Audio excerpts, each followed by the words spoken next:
Қызылордада 2 жыл бұрын болған атышулы атыстың жыры әлі бітпеді. Кінәлілерді қамата алмай жүрген оқиғаның басты кейіпкері Қансейіт Мектепбаев 1 жыл бұрынғы сұхбатында өзін өлтіріп кетуге сыртынан тапсырыс берілгенін, оны орталық базардағы үлеске таласқан қожайындар істеп отырғанын айтқан еді.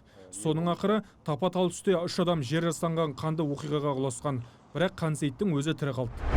Лейла Курбанова, ол кісінің келіні Ризванова Зарина және Смағұл Қанат Мирас базарының егесі.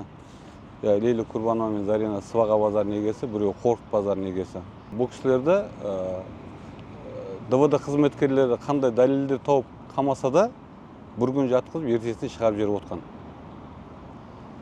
Сондай ситуация 2 рет болды, 2 рет қамалды, екеуінде де шығып кетті. Халық үні YouTube арнасында сюжет жарияланғаннан кейін облыста полиция департаментінің бастығы мен облыс прокуроры ауысып, Зарина Ризванова мен Қанатжан Смағұлов ақыры тергеу изоляторына қамалып 1 жыл жатады. Сөйтіп 29 наурызда Қызылорда қалалық соты ол екеуін 7 жыл, ал тапсырысты орындаған жігітті 8 жыл бас бостандығынан айырады. Алайда 18 маусым күні облыстық сот қалалық соттың үкімін басқа бапқа өзгертіп, екеуін бостандыққа шығарып жіберген. 23 жыл көктемде менің ініме сот болған кезінде де қалалық сот 102 баппен қорғану мақсатында деп 1,5 жыл колонка берген, бірақ апелляцион сот бұзып, оны көшеге шығып атты деп 16 жыл срок беріп жерді әніме. Убийство болып жерді.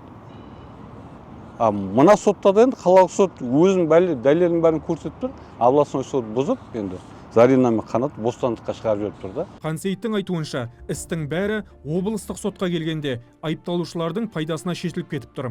Лейла мен Зарина Ризвановалар және Қанатжан Смағұлов өлтіруге тапсырыс бермегенде ешқандай қылмыста болмас еді дейді. Бұл сөзіне Зарина Ризванова мен тапсырысты орындаушы жігіттің үнтаспаға жазылған әңгімесін дәйек қып келтіреді. Курбанова, Қазеке, Қанат, ваш заказ выполняется.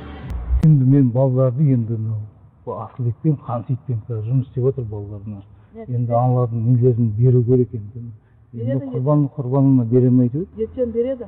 Сол берсе болды. Я сказала, решение за вами, но на мою точку зрения я считаю, что надо так. Без этого зачем тогда вообще все это начинать? Тем более уже олар басталды, уже обратно колесо не закрутится, уже олар басталды. Тапсырысты орындаушы ретінде сотталған Арман Жұбаниязов та негізгі тапсырыс берушілердің кім екенін өз аузымен айтып бейне жазба жариялаған. Негізгі ұйымдастырушы Қанат Смағұлұлы, Мирас базарының директоры. Сосын Қорқыт базарының директоры Лейла Құрбановна. Сосын Лейла Құрбановнаның көмекшісі Зарина Ризванова қатысы бар. Бұлар негізі сол Қансейітті ұрып соғып, базардан шығарып жүр деп тапсырыс берген. Мен сол тапсырысты азаматты арқылы айтып,